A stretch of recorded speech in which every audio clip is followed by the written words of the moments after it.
All right, so today we will be discussing a further discussion about qualitative research. Okay, so it will place no, it will be a vital not to your upcoming examination this coming week, this week rather. Okay, so qualitative research, you have a bit background of it naman. So when it's a qualitative research, it is a scientific method of observation to gather non-numerical data. It refers to the meanings, concepts, characteristics, metaphors, symbols, and description of phenomena, and not to their counts or measures.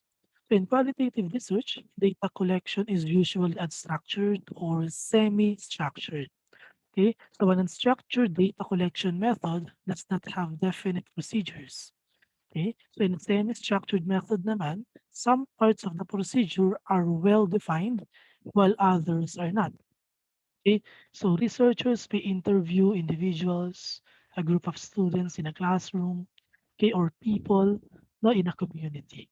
Okay, so with the use of appropriate methods and instruments, so qualitative researchers can tell what these people think and how they feel. Okay, so that is the quantitative research. So yung nature ng qualitative research. So qualitative research is a process of naturalistic inquiry that seeks in-depth understanding of social phenomena within their natural setting. Okay, so meaning it relies on the direct experiences of human beings, not as meaning making agents in their everyday lives. Next, qualitative research seeks to answer the why, in what ways the what, no the how, no phenomena. So as opposed to the to what extent, okay, is there a significant difference or relationship, and how many no of a phenomena. So meaning qualitative analysis calculates meaning, while quantitative analysis calculates the mean. Okay, so the word and then the numbers. So this is the nature of qualitative research. So rather than biological and statistical procedures, qualitative research uses multiple systems of inquiry for the study of human phenomena such as biography, case study, historical analysis, discourse analysis, ethnography, grounded theory, and phenomenology. So this will be the types now of qualitative research to be discussed later on, not on the latter part of the discussion. The nature of qualitative research pa rin. Okay, so let's make it short na lang. Qualitative research has a long story. No? So it has a long history rather. In sociology, it has been used within it for as long as the field has existed. So this type of research has long appealed to social scientists to investigate the meanings people attribute to their behavior, to their actions, and interactions with others. So the sole purpose of a qualitative research, it promotes a deep, holistic understanding of a particular phenomenon. Okay, so how qualitative research came into existence? So the history na lang, so kindly read na lang so yung tawag dito, paano ba o saan nagsimula yung qualitative research? Now, characteristics of qualitative research, okay, or characteristics of research. So first is holistic, no holistic perspective. Okay, so meaning the whole is greater than the sum of its part. Okay, so it just simply say that qualitative researcher tries to develop a complex picture of the problems or issues under the study. So when we say naman researcher as the key instrument, okay, so qualitative researchers collect data himself through examining documents, observing behavior, and interviewing participants. So researcher uses guide questions personally designed by him.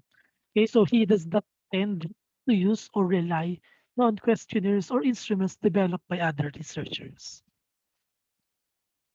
Next is characteristics of research pattern, which is dynamic system.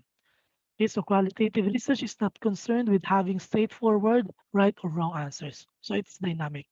Okay, so in addition, so change, yung change in the study is common pagdating sa qualitative research. Bakit? Because the researcher is not concerned with finding one answer only. Okay, so in other words, qualitative research or qualitative researcher So it's open to change his research process as the research process succeeds. Okay. And next characteristic is unique case orientation. So qualitative researcher must remember that every study is special and he must observe in-depth attention to the subject matter. Next characteristics pa rin, context sensitivity is another characteristics of research wherein qualitative researcher insensitive to the cultures, traditions, and beliefs of his subjects. Okay, so yun yun. Okay, so we must be sensitive enough with the following. Emphatic neutrality is ideally qualitative researcher is non-judgmental when compiling findings. Okay, so being judgmental, no having the emotions. Okay, so we set aside those intuition and those emotions no, when it comes to research. Next is design flexibility. So qualitative researcher can continue to do research no, on the other topics or questions that emerge from initial research. So dito sa design and flexibility, so the research must be flexible no, to the research design applicable to the subject. So another characteristics for research is multiple methods. Okay, so qualitative researchers typically gathers multiple forms of data, such as interviews. Okay, it can be in the form of observations, can be a form of documents. Okay, or survey questionnaires, no, rather than relying on a single data source. So then he reviews all the data and makes sense of them, organizing them into categories or themes that cut across all the data sources. Okay, so multiple methods because we can do interviews, observations, okay, through questionnaires or documents. Next is thematic analysis. So characteristics of a research is being thematic. A qualitative researcher develops themes no, in reporting his findings. His reports reflect multiple perspectives of the participants in the study. Okay, so these multiple perspectives naman are categorized no, into themes no, for comprehensible analysis. Next, so other characteristics pa ng research, human understanding and interpretation in data analysis. Second, active, powerful, and forceful in data gathering and rephrasing interview questions. Multiple research questions, okay, or multiple research approaches no, and methods that allows you to plan your study and be a multi-method research. Fourth, specificity to generalization on specific ideas no will lead to generalizations or conclusions. Okay, so on and so forth. No? So those are some of the characteristics na contextualization, diversified, no, abounds with words, okay, not in numbers, di ba? Internal analysis, okay, and examining the data yielded by the internal traits no, of the subject persons. Okay, so those are some of the additional requirements or additional characteristics of research, of a qualitative research.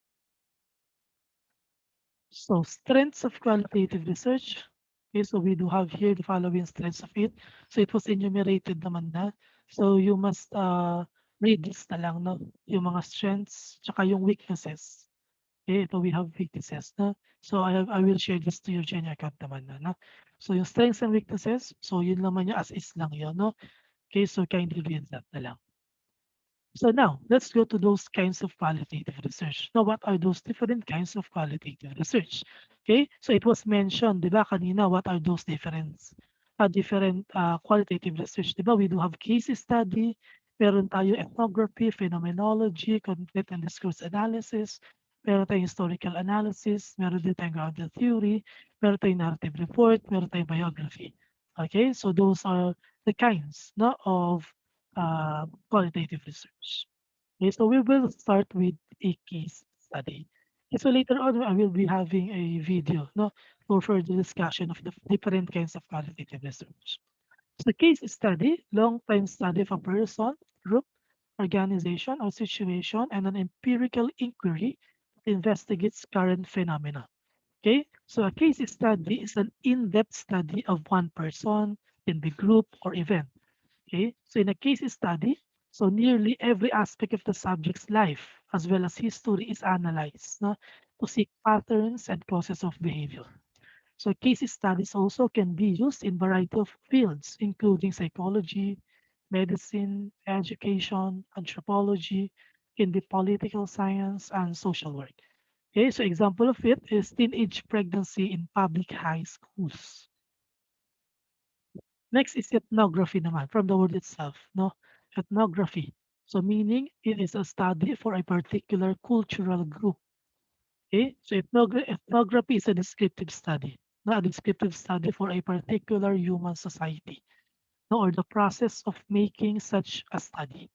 Okay, so yung contemporary ethnography na tinatawag ngayon is based no almost entirely on field work, and it requires the complete immersion no, of the anthropologist in the culture no, as well as the everyday life of the people who are the subject of his study. So example of ethnography is cultural awareness and integration of peace education in the indigenous peoples or IP communities. The next is the phenomenology. Okay, so phenomenology naman is the life experience no, of a phenomenon. Okay, so phenomenology is a form of qualitative research which focuses now on the study of an individual's life na experiences within the world. Okay, so example nito can be life without gadget. So ganun siya. Four, okay, content and discourse analysis. Okay, so content analysis muna. Content analysis now is a research technique that analyzes the modes of communication such as letters, emails, etc. Okay, so in addition to that, the content analysis naman is a research tool no, that used to determine the presence of certain words, themes, or concepts now within some given qualitative data. Okay, so upon using context analysis, researchers can quantify as well as analyze the presence, the meanings, the relationships no, of such certain words, themes, or even concepts. Okay, so as an example, researcher can evaluate language no, used, no, the language used within a news article not to search for bias or partiality. Okay, researchers also can then make inferences no, about the messages within the text. Okay, so the writers, the audience, and even the culture and time of surrounding the text. Okay, so that is content analysis. So pagdating naman key discourse analysis, okay, this is the study of social life now, understood through analysis of language. It includes face-to-face talk, nonverbal interaction, images, and symbol. Okay, so in addition to that, and we say discourse analysis.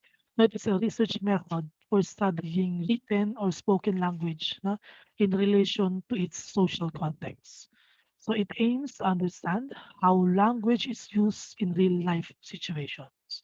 So when we say discourse analysis, so it is a common qualitative research method in many humanities and social sciences disciplines. Okay, so it includes in linguistics, in sociology, in anthropology, in psychology, tsaka in cultural studies. Okay, so this is an example of it. Okay, historical analysis naman from the word itself, historical. Okay, so it's a qualitative method where there is an examining of past events to draw conclusions and make predictions about the future. Okay, example, the impact of Ferdinand Marcos' speech. Okay, from the word itself, historical analysis. Okay, so this is a study which examines past events which has something to do with the future or an impact or effect no, in the near future.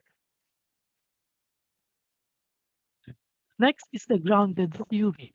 So grounded theory takes place when there is a discovery of new theory which underlies your study at the time of data collection and analysis. Okay, so grounded theory involves the collection and analysis of data. Okay, meaning the theory is grounded in actual data, which means the analysis and development of theories happen after you have collected the data. Okay, so it was introduced first by Glaser, tsaka ni Strauss no, in 1967 no, to legitimize qualitative research. Okay, so however, its use isn't limited to qualitative studies. Okay, so it is a general method that can be applied to many areas no, of research. So example of a grounded theory, story behind the migration of Christians from Visayas and Luzon no, to Mindanao. Okay, so grounded theory, upon having or upon having a data collection, then you can develop a theory Okay, after collecting those following data. Next is the narrative report or the narrative research kung tawagin. Okay, so sabi, it's designed to present things or events that have happened in the past through a logical progression of the relevant information. So the main purpose of a narrative report is to present a factual depiction of what has occurred. So when we say narrative research, no, in addition to that, it aims to explore as well as to conceptualize no human experience, no, as it is represented in textual form. Okay, so ang ating narrative research no, is aiming for an in-depth exploration of the meanings which people assign to their experiences. Also, when we say narrative researchers or narrative research, okay, so yung mga narrative researchers work with small samples only or with small samples of participants, not to obtain rich and free-ranging discourse. Okay, so sa narrative research or narrative report, the emphasis is on storied experience. Okay, nandun sa storied experience yung emphasis natin. So generally, so this takes the form of interviewing people around the topic of interest. So that is narrative research, and it can be one example of it will be vocabulary building of students through proper solid waste management. Okay, so those are the following kinds no, of qualitative research. Okay, and lastly, it's yung biography. So medyo hindi naman na ito masyadong ginagamit. Biography, alam niyo naman what a biography is, di ba? So sa in English, meron tayong autobiography and biography. Di ba? So what is the difference between the two when we say biography? So it is a life story written by, it's a life story of others written by other people. When we say autobiography naman, it is a life story of people, of a person written by himself or herself. Okay, so that is autobiography. So this time is a biography. Okay, so the study of individuals' life and struggles and how they reflect cultural themes of the society. Okay, it deals with an interesting story found in documents and archival materials. It is concerned with the reconstruction of life histories and the constitution of meaning based on biographical narrative and documents, etc. Okay, so ito yung ating 5 common types of biography. Okay, so you can kindly read this na lang. Scholarly chronicles, meron tayong intellectual biography, meron tayong life history writing, meron tayong tinatawag na memoir biography, and then last is the narrative biography. Okay, so these are the different types of biographies. So all in all, meron tayong 8 kinds of qualitative research here mentioned. No, again, namely case study, ethnography, phenomenology, content and discourse analysis, historical analysis, grounded theory, narrative report or narrative research, and biography. Okay, so those are the types or the kinds of a qualitative research. Okay, now for further discussion of those kinds or types of qualitative research, I would like you to ponder and watch this video discussion about the types or kinds of qualitative research.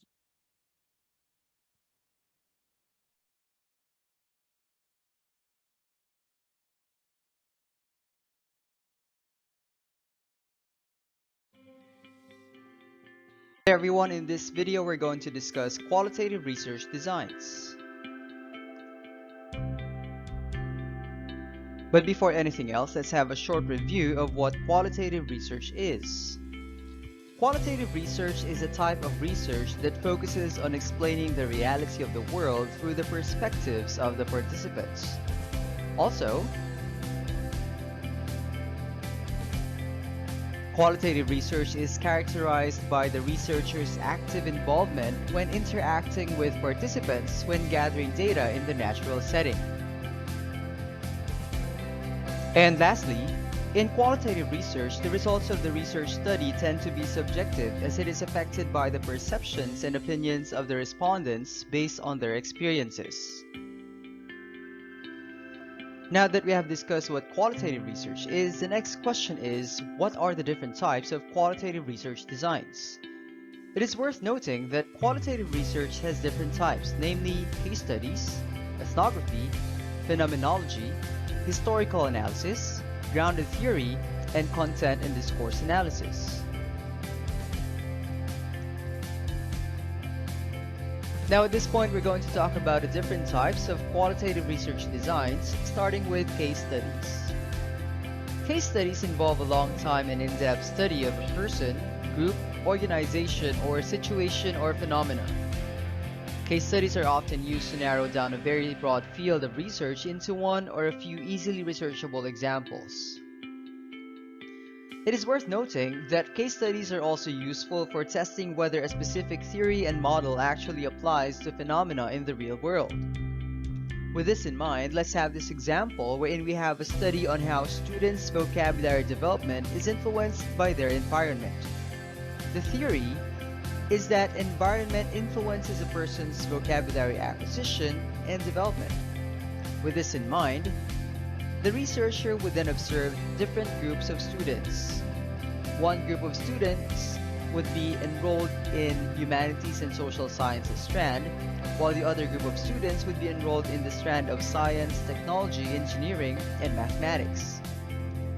Since case studies would involve a long time, the researcher would have multiple observations, starting with the beginning of the senior high school years, in the middle of the senior high school, and at the end of the senior high school years of the students. From there, the researcher could compare whether there's an actual difference or similarities in terms of the manner of conversation, expressions used, and known vocabulary words between the Humanities and Social Sciences group and the Science, Technology, Engineering, and Mathematics group. Based on the results, the researcher would then be able to come up with conclusions and recommendations. Next, we have ethnography. Ethnography involves studying a particular cultural group in order to get a clear understanding of their belief systems and practices. Ethnography also aims to have a more in-depth understanding of the organizational setup and lifestyle of the members of the group. It is also worth noting that ethnography falls under the field of anthropology. With this in mind, let's have this example wherein we're going to have a study that observes the culture and practice of people living in far-flung areas away from modernization. With this in mind, the researcher would observe a group of people who are members of a group who are living in far-flung areas. The researcher then directly interacts with these group of people through interviews, observations, and immersion. These kinds of practices help the researcher have first-hand experience of the practice of the members of the group, as well as obtain first-hand testimonies from the research participants and present accurate reports regarding the research subject, since the researcher is able to interact with them directly and personally. However, in ethnography, since the research involves a particular group of people, the results are context-specific. When we say context-specific, it means that the findings are applicable only to that specific group of people and not to the general public. Next, we have phenomenology. Phenomenology aims to examine the human experience regarding a certain phenomenon. Also, it recognizes that each experience is unique and meaningful. As such, one of the objectives of phenomenology is to present a detailed discussion of the lived experience of the participants that are involved in the study. With this in mind, let's have this example wherein a researcher aims to recognize the different strategies used by foreign students to adapt to new language learning environments. Based on this example, the researcher would involve different foreign students who are studying in a particular country. From there, the researcher then interacts with the participants through interviews, such as focus group discussions or in-depth interviews. During these discussions or interviews, the researcher would then be able to identify the different experiences, struggles, as well as the adapting strategies that are used by the participants, and from there, the researcher would be able to come up with a detailed discussion of results. The next type of qualitative research design is historical analysis. Historical analysis involves the examination of primary documents to make you understand the connection of past events to the present time. In historical analysis, researchers rely on primary sources of historical data. Let's have this example wherein we're going to discuss the development of the educational system in the Philippines. With this in mind, a researcher needs to have primary sources of historical data. Some examples would be direct accounts of events, archival data, official documents, personal records, and eyewitness records. Once the researcher is able to have an analysis of these sources of information, the researcher would then be able to identify how the educational system in the past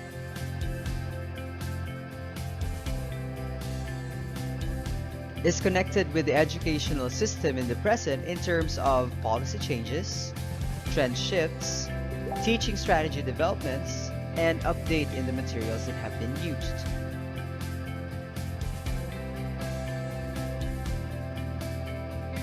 Next, we focus on content and discourse analysis. This type of qualitative research design requires an analysis or examination of text or content of the modes of communication. Furthermore, according to publichealth.columbia.edu, content and discourse analysis is conducted for the following reasons. One would be to identify the intentions, focus, or communication trends of an individual, group, or institution. Another would be to describe the attitudinal and behavioral responses to communications, to reveal international differences in terms of communication content, reveal the patterns in communication content, and to determine the psychological or emotional state of a person or groups. For example, if a researcher wants to determine or understand the language of journalism, as mentioned earlier, the researcher would then have an analysis of the different modes of communication, such as journals, articles, and audiovisual materials. Based on this analysis, the researcher would then be able to identify how journalism jargons, or the language of journalism, has similarities and differences in terms of regular communication jargons.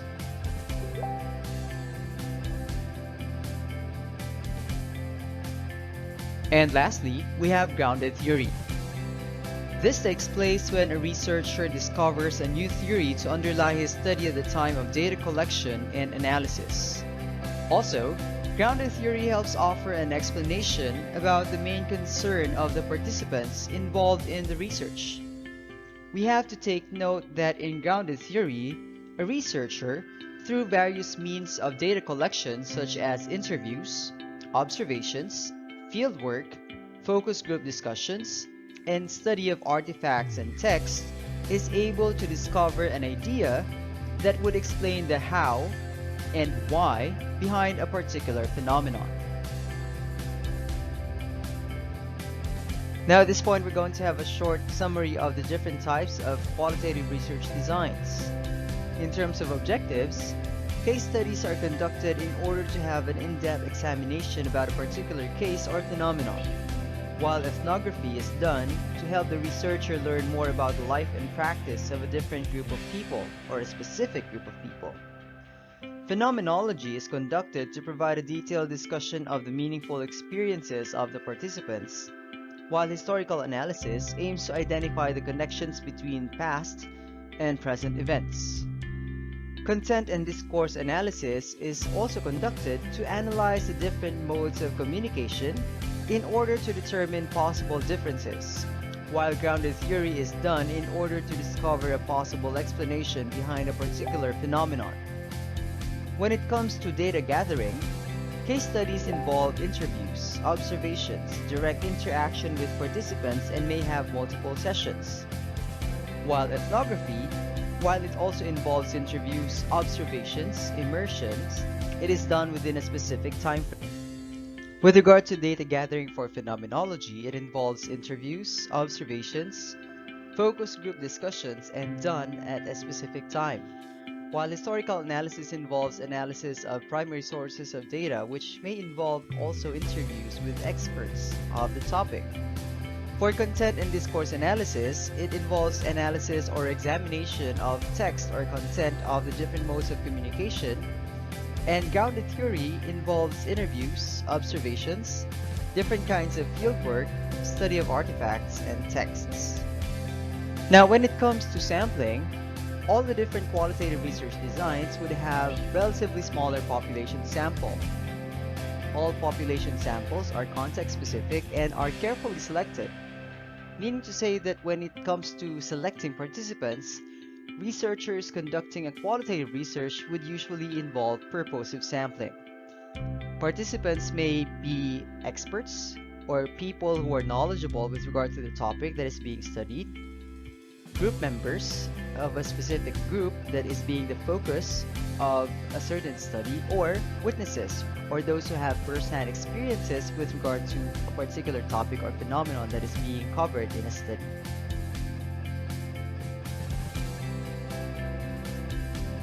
In a nutshell, qualitative research is characterized by the involvement of the opinions, ideas, beliefs, and perspectives of the selected participants as a result of their meaningful experiences. Much like quantitative research, qualitative research also has various research designs, each with characteristics and procedures that would help a researcher achieve his objectives. When deciding to conduct a qualitative research, it is necessary that researchers become familiar with how each qualitative research design is different in order to determine which is most suitable for their research goals.